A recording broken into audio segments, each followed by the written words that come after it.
말씀 보도록 하겠습니다. 말씀은 사도행전 2장 17절 말씀입니다.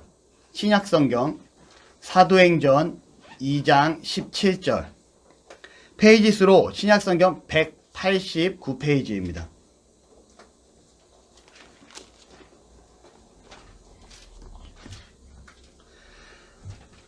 저와 여러분이 함께 한 목소리로 합독하여서 읽도록 하겠습니다. 시작. 하나님이 말씀하시기를 말세에 내가 내 영을 모든 육체에 부어주리니 너희의 자녀들은 예언할 것이요 너희의 젊은이들은 환상을 보고 너희의 늙은이들은 꿈을 꾸리라. 아멘. 오늘 말씀 제목은 방향입니다. 방향은요, 동서남북과 같이 바라보거나 나아갈 그 위치를 가리키게 됩니다. 여러분의 삶의 방향은 어떻습니까? 전 어렸을 때부터 꿈꿔왔고 바라봤던 삶의 방향이 있습니다. 그 방향은 무엇이냐? 목회자가 되기를 바라봤고요. 신앙 안에서 이루어지는 나의 가정이 정말 모범이 되는 가정이 되기를 바랍니다. 라는 그러한 제 삶의 방향이 있었고 꿈이 있었습니다. 그런데 최근 들어서 고민이 생겼어요. 그 고민은 뭐냐? 아니, 최근이라기보다는 좀 지난 긴 시간 동안 제 스스로 목회를 하면서 쌓였던 고민이었던 것 같습니다. 약 2개월만 있으면 우리 교회가요, 공식적으로 설립감사 예배는 없었지만 바로 2주년이 되게 됩니다. 2019년 12월 22일 날 첫 예배를 드렸고요. 그날 말씀이 요한복음 15장 1절에서 4절 내 안에 거하라 라는 제목으로 말씀을 나누었었어요. 나는 포도나무요 너희는 가지니 내 안에 거하라는 그 주님의 말씀, 그 말씀이 우리 나눔교회의 첫 예배의 말씀이었었습니다. 2020년도 표어는 선을 행한가 나누어 주기를 잊지 말라라는 히브리 13장 16절의 말씀이었고요. 21년도 표어는 내 길을 여호와께 맡기라 라는 시편 37편 5편의 말씀으로 지금까지 이어지고 있습니다. 아마 이 코로나 시기에 우리가 하나님께 우리의 삶을 맡겨드려야 되지 않을까 싶었던 고민으로 이러한 말씀, 우리 교회의 표어를 정했던 것 같아요. 그런데 제가 아까도 말씀드렸듯이 저한테 고민이 있다고 말씀을 드렸어요. 그건 뭐냐면 우리 교회의 방향성, 우리 교회가 나아가야 될 그 방향이 정말 공유되지 못하지 않았나라는 생각이 계속 들었던 것 같습니다. 그리고 더 나아가선 코로나라는 이유로 우리가 너무 그냥 정체되고 머물러 있지 않았나라는 생각을 하게 되었다는 거죠. 제가 지난주에 정말 바빴어요. 막 너무 쉬고 싶어 미칠 정도로 바빴습니다. 근데 그 시기에 졸업여행이 있었고 3박 4일 졸업여행 중에 그래도 학교에다 요청을 해서 그걸 안 가면 학점이 안 나온다고 하니까요. 졸업여행도 학점에 포함이 되니까 졸업을 하려면 졸업여행을 가야 되는 겁니다. 그래서 월요일날 저녁에, 월요일부터 목요일까지 졸업여행인데 월요일날 저녁에 출발을 해서 한 밤 12시쯤 현장에 도착을 해요. 그리고 화요일 하루를 같이 보내고 수요일 하루를 온전히 보내고 수요일 일과가 끝나고 나서 저녁 6시가 넘어서 저녁을 먹고 7시가 다 돼서 다시 출발해서 서울에 오니까 한 12시가 됩니다. 그리고 그 이틀 동안 못했던 일을 나머지 길 동안 쳐내가다 보니 너무 힘들어요. 그런데 제가 너무나 감사한 사건이 있었습니다. 무엇이냐? 졸업여행을 가서 한 목사님을 뵙게 됐고요. 그 목사님을 통해서 엄청난 도전을 받게 됩니다. 오늘 이 도전받은 내용을 함께 말씀으로 좀 나누고자 해요. 이 목사님이요, 십몇 년 전에 전라남도 완도 그 끝에 있는 그 섬, 지금은 섬이긴 하지만 육지로 도로가 뚫려 있습니다. 아무튼 이 도로가 뚫린 그 섬에 목회자로 가게 돼요. 그런데 지금 그 교회가 놀라운 건 뭐냐면요, 완도 시골 지역이다 보니까 초등학교 정원이요 40명밖에 안 된다고 합니다. 근데 이 초등학교가 40명밖에 안 되는데 아이들이 몇 명이 교회에 출석하는지 알아요?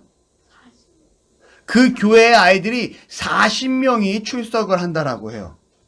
교회가 그 학교를 운영하지 않습니다. 학교는요, 그 완도군에서 운영하는 학교고요. 이 교회는 단지 지역 교회라는 거예요. 그런데 그 학교 학생을 토탈 다 불러 모아도 40명인데 이 교회도 40명이라는 주일학교가 있다는 거예요. 근데 이 교회만 주일학교가 있냐? 그 주변에도 교회가 많이 있습니다. 그렇다라는 건 다른 지역에서도 이 교회를 오기 위해서 아이들이 몰려 들어오고 있었다라는 거죠. 중고등부는요, 20명 정도가 예배를 한다고 합니다. 제가 우리 교회를 개척하기 전에 갔던 교회에는요, 주일학교가 채 20명이 되지 않았어요. 성인이 500명이 넘게 교회는 교회였음에도 불구하고 주일학교가 20명이 채 되지 않았습니다. 이게 요즘 현실 교회의 모습이에요. 그런데 이 교회는 주일학교가 성장을 하고 있고 교회 학교가 성장하고 있는 모습을 보여주고 있었다라는 거예요. 이 목사님이 10년 전에 그 교회를 처음 갑니다. 청빙 받아서 교회를 가요. 저희 학교 선배님이기도 하시고요. 재미난 건 당시 사례가 80만 원이었다 그래요. 여러분 80만 원으로 생활할 수 있을까요? 아이들 학비만 돼도 80만 원으로 생활이 안 될 것 같습니다. 그런데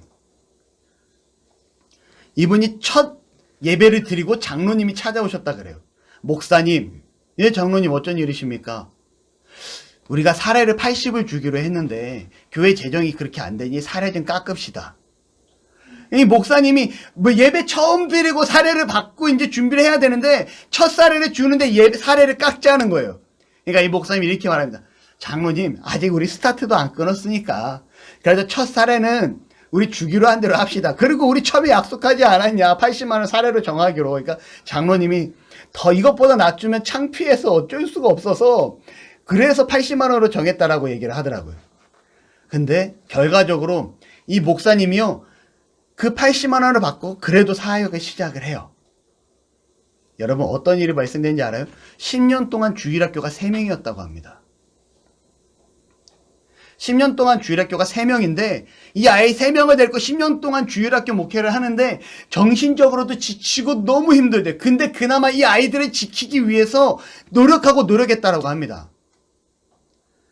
근데 지금 여러분 그 아이들을 토대로 이 목사님이 뭔가 깨달은 바가 있고 깨달은 바를 가지고 움직이자 이 주일학교가 40명이 되고요. 교회학교 중고등부가 20명이 되는 이러한 놀라운 역사가 일어났다는 거죠. 젊은 청년이 그 교회에 있을까요? 없을까요? 시골 교회예요. 청년들이 없어요. 누가 봉사할까요? 할아버지 할머니들이 봉사하고 있는 교회예요. 그런 교회에, 그런 늙어가는 교회에 다음 세대 아이들이 자라나고 있다라는 거죠. 충격을 받습니다. 더 놀라운 건 2,400만 원밖에 안 됐던 십몇 년 전에 교회 1년 예산이 지금 2억 4천만 원으로 불어 있다라고 그래요. 누가 헌금하고 누가 후원하고 누가 하는 걸까요? 늙으신 할아버지 할머니들이 그렇게 후원하고 헌금하고 교회에서 봉사를 한다고 합니다. 그러자 교회 재산이 불어나기 시작을 해요. 이 불어난 자산으로요, 주일학교를 수용하기 위해서 교회를 다시 건축을 합니다. 정말 이 아이들을 위해서 교회를 건축을 해요. 그러면서 그때 이 목사님과 나누었던 내용이 바로 오늘 사도행전 2장 17절의 말씀이라는 거죠. 이 내용을 좀 나누고자 해요. 이 목사님이 이 말씀을 보고요, 순간 깨달았다고요. 아! 우리 교회에 방향이 있어야 되는구나. 우리가 방향성을 가지고 나아가야 되는구나. 라는 생각을 했다라고 합니다. 그래서 제가 오늘 말씀 제목을 방향이라고 정했어요. 여러분, 나눔교회의 방향은 뭘까요? 이제 곧 2년이 돼가는데 이 2년이라는 시간 동안 우리 나눔교회, 제가 부족해서도 그럴 수 있습니다. 죄송하지만 우리 나눔교회 방향이 뭘까요? 사도행전 1장 8절에 보면 오직 성령이 너희에게 임하시면 너희가 권능을 받고 예루살렘과 온 유대와 사마리아와 땅끝까지 이르러 무엇이 되리라? 내 증인이 되리라 라고 말씀을 합니다. 그리고 예수님께서 이 말씀을 선포함과 동시에 이제 어떻게 하십니까? 하나님 보좌 우편으로 승천하시는 모습을 성경은 보여주게 돼요. 그리고 오순절이 되어 예수님의 제자들이 모이어서 마가의 다락방에 말씀을 나누는 시간을 갖기 시작합니다. 그들이 앉아있더니 호련히 하늘에서부터 성령이 임했다고 성경은 기록을 해요. 불의 혀 같은 것이 임했다라고 얘기해요. 유대인들이 앉아있을 땐 무엇을 하기 위해서 앉아있었다고 전에 말씀을 드렸는데 기억나시나요? 유대인들은요, 기도할 때 일어났다, 구부렸다, 엎드렸다를 반복합니다. 유대인들은 기도할 때 우리처럼 이렇게 기도하지 않아요. 계속 엎드려요. 그들은요, 앉아있을 때는 무엇을 하냐? 말씀을 토론하고 나눌 때 앉아있다라고 표현합니다. 그들이 마가의 다락방에서 무엇을 하고 있었냐? 하나님의 말씀을 나누고 있을 때 호련히 하늘로부터 불의어 같은 것이 내려와 갈라지고 각자에게 임하기 시작을 하죠. 이것이 무엇이었을까요? 오직 성령이 너에게 임하시면 너희가 권능을 받고 성령이 임하는 역사가 일어나기 시작을 합니다. 이들에게 성령이 임하자 각자의 방 안으로 각 지역의 언어로 말을 하기 시작을 하고요. 그 자리에 모였던 그들을 바라봤던 수많은 사람들이 우와, 저 사람들이 어떠한 영에 취했길래, 어떠한 일이 일어났길래 각국에 저 사람이 가보지도 않은 나라의 언어로 말을 하는가? 라고 얘기하기 시작을 해요. 그리고 일부는 쟤네들이 뭔가 새로운 새로 만들어진 그러한 술에 취한 것 같다라고도 일부는 또한 얘기합니다. 이때 예수님의 수제자였던 베드로가 말씀을 선포하기 시작을 해요. 여러분, 지금 시간이 몇 시입니까? 오전 9시입니다. 이 오전 9시에 이 사람들이 술 마실 시간이 있었겠습니까? 아닙니다. 이들에게 성령이 임한 것입니다. 성령이 임하자 이러한 일이 나타납니다. 그래서 오늘 말씀, 사도행전 2장 17절 말씀을, 요에서의 말씀을 갖고 와서 베드로가 말씀을 전하기 시작했다라는 거죠. 이 요엘 선지자가 하신 말씀, 이 요엘 선지자는요, 호세아 선지자하고도 같은 시기의 사람이고요. 한 분 생각이 안 나네요, 갑자기. 아무튼 그 동시대 여러 명의 선지자들이 있습니다. 근데 이 요엘 선지자의 특징은 무엇이냐? 각자 하나님의 분노가 임하실 것이다. 하나님의 역사가 임하실 것이다. 불이 임하실 것이다라는 말세에 대해 얘기하고 있다면, 이 요엘 선지자는 그럼에도 불구하고 마지막에 하나님의 사람들이 일어설 것이다라고 얘기하고 있어요. 여러분, 오늘 우리가 볼 말씀은 이 마지막 시대에 일어설 성도의 자세에 대해서 보고자 하는 겁니다. 우리가 세 가지 포인트로 보려고 그래요. 자녀들은 예언할 것이요, 젊은이들은 환상을 보고 늙은이들은 꿈을 꾸리라. 오늘 사도 베드로가 말하고 있는 말씀이고요. 이 말씀을 누가 말했냐? 요엘 선지자가 이미 구약 시대에 요엘서를 통해서 말씀하고 계시다라는 거죠. 그런데 이 전제 조건이 있습니다. 자녀들이 예언하는 조건, 젊은이들이 환상을 보는 조건, 늙은이들이 꿈을 꾸는 조건이 있는데 그 조건이 무엇이냐? 2장 17절을 같이 한번 읽도록 할게요. 시작. 하나님이 말씀하시기를 말세에 내가 내 영을 모든 육체에 부어주리니. 뭐라고 말합니까? 내가 내 영을 모든 육체에 부어주리니. 바로 이러한 하나님의 놀라운 역사가 일어나기 위해서는 내가 내 영을 부어주리니, 사도행전 1장 8절에 오직 성령이 너희에게 임하시면 너희가 권능을 받고, 그 권능이 무엇이냐? 예언하고 환상을 보고 꿈을 꾼다라고 얘기하고 있는 거예요, 지금 베드로는. 그리고 요엘 선지자도 같이 말씀하고 계신 거고요. 다시 말하면 부어주는 그 하나님의 영은 성령을 가리킵니다.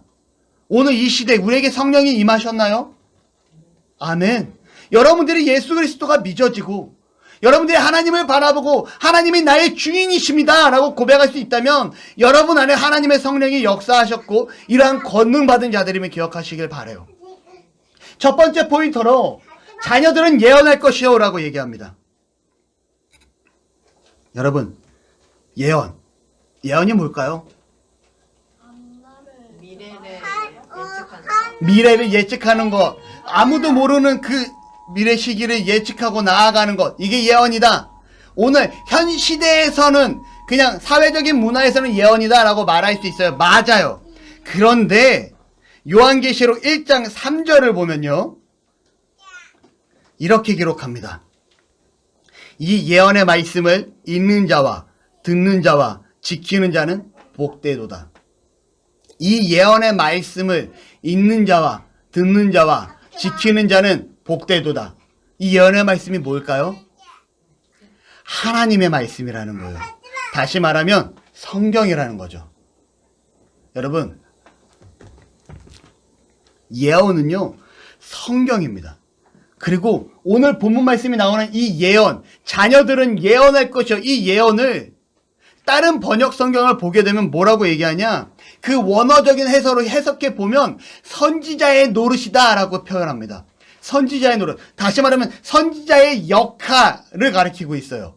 선지자가 하는 역할이 뭐였죠? 하나님의 말씀을 듣고 하나님의 말씀을 세상에 선포하는 것. 그렇지. 이게 바로 선지자의 역할입니다. 여러분, 다시 말하면 우리 자녀들은요, 하나님의 말씀을 듣고 이라고 말하는 것이 건능받은 그 자녀의 삶이라는 거예요. 우리 나눔교회가 말씀을 읽습니다. 그리고 말씀을 읽고 정리하고 부모님께 허락을 받죠. 썼는지 안 썼는지. 이것 또한 우리 아이들이 행하는 예언의 행함이라는 거예요. 여러분, 말씀 읽기에 더더욱 열심히 하며 말씀 안에서 충만하여지기를 바랍니다. 우리 아이들이 자라나는데 자녀들은 예언할 것이요. 이 예언은 하나님의 말씀 안에 거하는 자녀의 삶을 나타내고 있어요. 그 말씀 안에 거할 수 있는 아이들이 되기를 바랍니다. 그러할 때 누가복음 1장 80절에 이러한 말씀이 있어요. 아이가 자라며 심령이 강하여지며, 누구를 가리킨 말이냐? 세례의 요한을 가리킨 말입니다. 그리고 누가복음 2장 40절에 보면 아이가 자라며 강성하여지고 지혜가 충만하며 하나님의 은혜가 그 위에 있더라. 누구를 가리킨 겁니까? 어린 시절에 예수 그리스도를 가리킨 말씀이에요. 이 말씀이 우리 나눔의 아이들에게 임하고 우리 나눔의 아이들의 삶 가운데 온전히 적용되기를 바란다는 거죠. 이게 우리 교회의 방향이고 나아갈 길입니다. 아멘. 아멘. 두 번째 포인트를 보면 젊은이들은 환상을 보고라고 얘기를 해요. 환상은 뭘까요? 꿈을 꾸듯이 무언가 보는 현상? 뭔가 무아지경에 빠져서 새로운 걸 보고 막 나도 모르는 환상 가운데 머무는 거? 아니요. 다양한 해석이 가능할 것 같아요. 그런데 이 환상을요, 영어 성경으로 보면 뭐라고 나오냐? 비전이라고 나옵니다. 비전. 영어로는 비전이에요. 비전은 해석하면요, 우리 애가 바라보는 시야, 혹은 상상, 혹은 전망. 전망은 뭐예요? 바라보는 것이죠. 이런 표현이 가능해요. 근데 이걸 70인역 성경에서는요, 이 내용을 가지고 히브리어로 써려진 70인 여기는 뭐라고 나오냐? 통찰력, 선견지명, 이렇게 번역이 됩니다. 여러분, 젊은이들은 환상을 보고 무엇이냐? 이상을 보고 막 꿈꾸고 나아가는 시기가 아니에요. 통찰력, 성견지명을 가리킵니다. 이 시대를 살아가는 이 젊은이들이 어떠한 성견지명과 어떠한 통찰력을 가지고 나아가는가, 이것을 가리키고 있다는 거죠. 말씀을 알면 알수록 우리가 지금 어떻게 살고 있었는지 너무나 부끄러워지는 거예요. 그냥 아침에도 찬양을 하죠. 자녀들은 예언할 것이요 청년들은 환상을 보고, 이 환상을 그냥 뜬구름 잡는 환상으로 생각하고 있는 거예요. 아니요. 이 환상은 무엇이냐? 이 시대를 바라보는 통찰력과 성견지명이에요. 그 중심은 무엇입니까? 하나님 안에서. 하나님의 나라에서. 여러분, 우리가 이 시대를 살아가는데 무엇이 하나님을 기쁘게 하고 무엇이 하나님이 원하는 삶인지 우리가 방향을 바르게 잡고 나아가야 돼요. 이 코로나19 시기에 우리가 어떻게 예배하면서 살아가야 할 것인가? 이 코로나19로 인해서 사회가 어떻게 변화될 것인가? 이 변화되는 시기에 우리가 어떻게 하나님을 기쁘게 하며 살아갈 수 있으며 세상의 빛과 소금이 될 수 있을 것인가? 고민하면서 살아갈 수 있는 이 성경지명과 통찰력에 바로 젊은이들은 환상을 보고 해요. 우리가 이 환상을 봐야 돼요. 지금 교회가 사회에서 욕을 많이 먹습니다. 왜 이렇게 됐을까요? 얼마 전에 한 교회 목사님을 만나요. 제 모교회입니다. 잘하는 교회예요. 이 교회가 요즘 아주 열심히 내는 게 있어요. 얼마 전에 잠깐 만났는데, 상아가 벌써 우간다에 교회 3개, 30개 건축했어. 1개, 2개, 3개가 아니고 30개를 건축했다고 합니다. 그 교회 성도 2, 300명밖에 안 되는 교회에. 여러분, 2, 30개 쉬운 수치일까요? 이걸 시작한 단체가 어디냐? 유니온 비전 미션이라는 단체예요. 동아프리카 지역에 교회를 건축하고 선교 사역을 시작하면서 한국에 있는 단체입니다. 부산에 본거지가 있고요. 이 단체가 우간다에다 교회를 짓기 시작을 하는데요. 지금 몇 개 교회가 지어졌냐? 동아프리카 지역에 몇 개 교회가 지어졌을 것 같아요? 3,000개 교회가 지어집니다. 너무 많았어? 3,000개 교회가 지어져요. 그런데 여러분, 수치로 계산하자고요. 물가도 싸고 인력도 쌉니다. 우리나라보다 현저하게 낮은 수준을 가지고 있어요. 그 나라에 교회 한 곳만 지어지면 그 마을의 명물의 건물이 된다고 해요. 사람들이 그 명물 건물로 모여든다고 해요. 콘크리트 건물이니까 유일한. 한 번은 제 아시는 그 모교회 목사님이 우간다에다 교회를 건축하고요. 그쪽에 갔더니 우간다에서 대통령 특사가 나와서 한국의 선교사님들께 감사드립니다. 한국교회에 감사합니다라는 특사를 연설하더라고요. 그 동영상을 저한테 보여주더라고요. 여러분, 교회가 낙후된 지역에 들어가니까 건물이 서기 시작을 해요. 그 교회 하나 세우는데 1,000만 원 든다고 합니다. 여러분, 200~300명 모이는 교회에 1,000만 원을 몇 번 헌금을 하냐? 30번을 헌금한 거예요. 얼마에? 3억이에요. 적지 않은 금액을 헌금해서 자기 교회를 위해서 더 건축을 하고 더 올릴 수 있는데 해외 선교를 위해서 그 돈을 쓰고 있다라는 거죠. 여기 사모님은 지금 꿈꾼대요. 학교를 세우기 위해서. 학교 세우는데 1억 5천만 원이 든다고 합니다. 여러분, 학교를 세우려고 꿈꾸고 있다요. 전 충분히 꿈을 꾸면 가능하다고 생각을 해요, 여러분. 한국 교회가 지금 이렇게 열심히 해외에 나가는데 문제는 왜 한국 교회 안에서만, 이 땅 안에서 이렇게 욕을 먹을까요? 6.25가 터지고 나서 전쟁 고아들이 어마어마하게 생깁니다. 국가가 이 전쟁 고아들을 책임지지 못해요. 이 고아들을 누가 책임졌는지 아세요? 교회가 고아원을 세웠어요. 교회가 고아원을 세웠고요. 이 아이들을 교회가 책임지기 시작을 합니다. 그러고 나서 사회가 안정되니 국가에서 그 고아원을 관리를 해주기 시작해 교회가 그 고아원을 국가에 헌납을 해요. 그리고 나서 교회가 한 일이 뭔지 아십니까? 그 다음으로는요,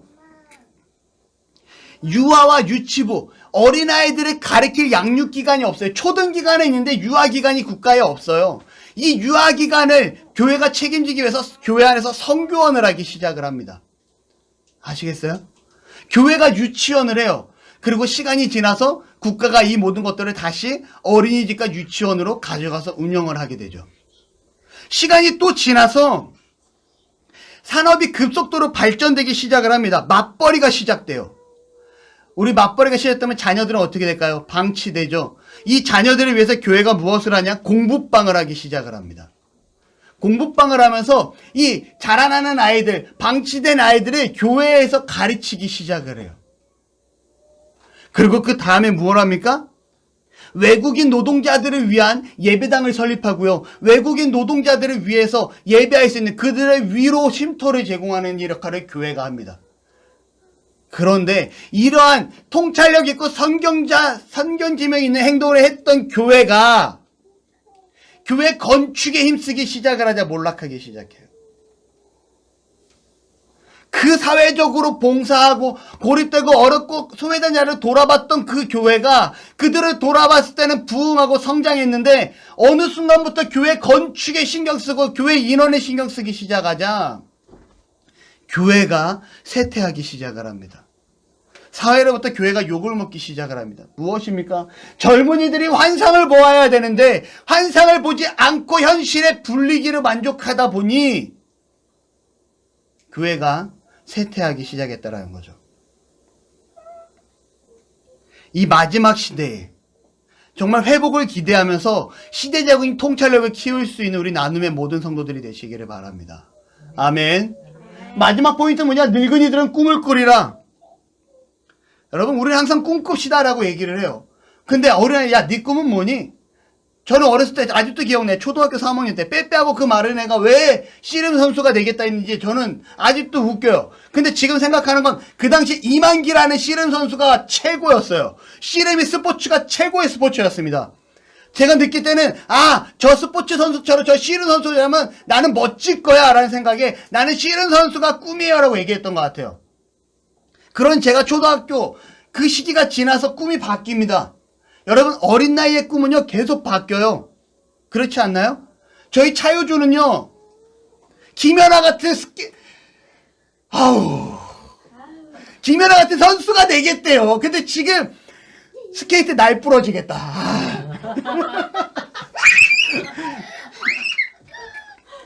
장난이고요. 여러분, 어린 나이의 꿈은 계속 바뀝니다. 꿈은 누가 꿔야 되냐? 여러분, 어른들이 꿔야 되는 거예요. 성경은 늙은이들이라고 말했지만 연로한 자들, 나이가 있는 자들, 나이가 찬 자들, 삶의 경륜이 찬 자들이 꿈을 꾸어야 됩니다. 아멘. 아멘. 왜 그러냐면 우리 아이들이 꾸는 꿈은요 나를 위한 꿈이에요. 내가 꿈꾸는 미래는요, 내가 이 다음에 커서 뭐가 되고 싶어. 내가 이 다음에 커서 이러한 사람이 될 거야. 내가 이 다음에 커서 이러한 모습을 갖추고 싶어. 이런 자라나는 자신을 향한 꿈입니다. 저 나이에 내가 하나님의 영광을 위하여 살고, 내가 주를 위하여 살고 주를 위해 죽겠노라. 이런 꿈꾸는 아이가 있을까요? 정말 독특한 아이죠, 그러면. 이 아이에 맞는 꿈은요, 저 축구선수 되고 싶다가, 야구선수 되고 싶다가, 의사가 되고 싶다가, 대통령이 되고 싶다가, 그 꿈을 찾아가면서 바뀌는 게 정상적인 겁니다. 그런데 꿈은요, 교회가 꾸는 꿈, 이 마지막 시대의 꿈은 바뀌어서는 안 돼요. 이 꿈은 일정해야 되고요. 그 꿈을 위해서 기도해야 되고요. 그 꿈을 위해서 꾸준히 추진을 할 수 있는 자들이 꾸어야 됩니다. 우리 부모님 세대, 삶의 경륜이 있는 자들이 꿈을 꾸기 시작하면 그 꿈은 나를 위한 꿈일까요? 우리 다음 세대를 위한 꿈일까요? 제가 나중에 늙어서 할아버지가 됩니다. 당연히 할아버지가 되겠죠? 제가 할아버지가 됐을 때 꿈을 꿔요. 제가 꾸는 꿈은 내가 100세까지 살 거야. 내가 건강하게 살 거야. 이런 꿈일까요? 아니요. 하나님, 사랑하는 우리 효주와 성주와 우주가, 우리 나눔교회의 청년들이, 나눔교회 집사들이 건강하고 하나님의 영광을 위해 사는 자들이 되기를 바랍니다는 꿈을 꿀 거예요. 더 나아가선 더 어린 아이들이 믿음 안에서 온전히 자라기 바라는 꿈을 꿀 거고, 이 아이들이 건강하길 바라는 꿈을 꿀 거고, 이 아이들이 온전히 성장하길 바라는 꿈을 꾸게 된다는 거죠. 이게 나이 든 자의 정상적인 모습이에요. 늙은이들은 꿈을 꾸리라. 그들이 꾸는 꿈은요, 다음 세대를 향한 축복이고요. 그들이 꾸는 꿈은요, 다음 세대를 향한 정말 하나님께 부르짖는 기도가 된다라는 거예요. 젊은 아이가 꿈을 꾸는 것이 아니라 늙은이들이 꿈을 꾸리라. 하나님이 성령을 부어주셨으면 내가 꾸는 그 꿈이 우리 다음 세대 아이들을 위해서 온전히 자라기를 바라는 그런 꿈이 되어야 되는 겁니다. 이게 마지막 시대의 모습이에요. 자녀들은 하나님의 말씀을 읽고 말하면서 지혜로운 자로 자라고, 젊은이들은 시대적인 통찰력으로 하나님을 기쁘게 하는 것이 무엇인지 고민하여 일을 진행시키고, 나이 많은 자들은 이러한 자녀들과 젊은이들을 통한 하나님을 향한 꿈을 같이 꾸게 하는 것. 이것이 바로 성령이 임한 이 마지막 시대의 교회에 말씀하고 있는 사도 베드로의 말씀이고요. 구약의 요엘 선지자의 말씀이라는 거예요. 사역 초기부터 제가 꿈꿔옵니다.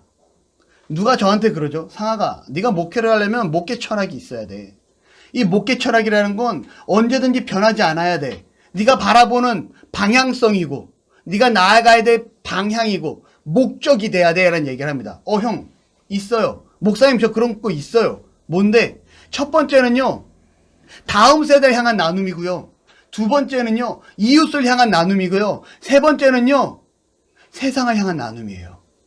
전 이러한 삶을 살고 싶어요. 우리 나눔교회의 목적이 그래서 나눔교회가 된 거예요. 다음 세대를 나누고, 우리 아이들이죠. 이웃을 향해 나누고, 우리 주변이죠. 세상을 향해 나누고, 교회가 해야 될 방향성입니다. 여러분, 제가 사람들을 만나면 항상 하는 얘기예요. 전 사업도 하죠. 차 사장은 뭘 위해서 그렇게 열심히 해? 이런 말을 합니다. 저는요, 부자가 되고 싶어요. 왜냐하면 나누고 싶기 때문에. 저는 못 돼서 제가 없는데 나누는 건 못할 것 같아요. 근데 제가 조금이라도 어느 정도 갖춰지면 전 얼마든지 나누고 베풀 자신이 있어요. 지금도 그렇게 살고 있고 베풀고 있습니다. 제가 할 수 있는 한도 내에선.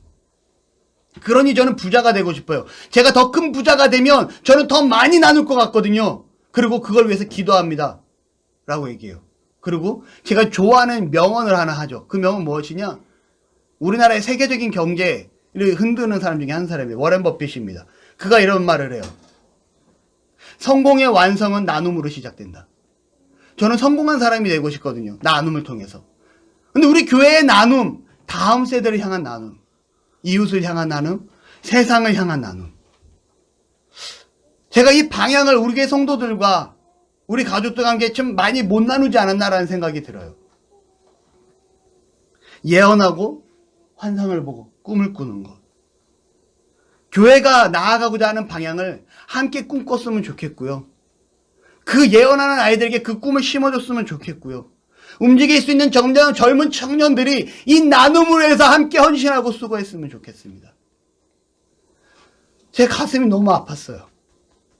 2년 동안 뭐 했지?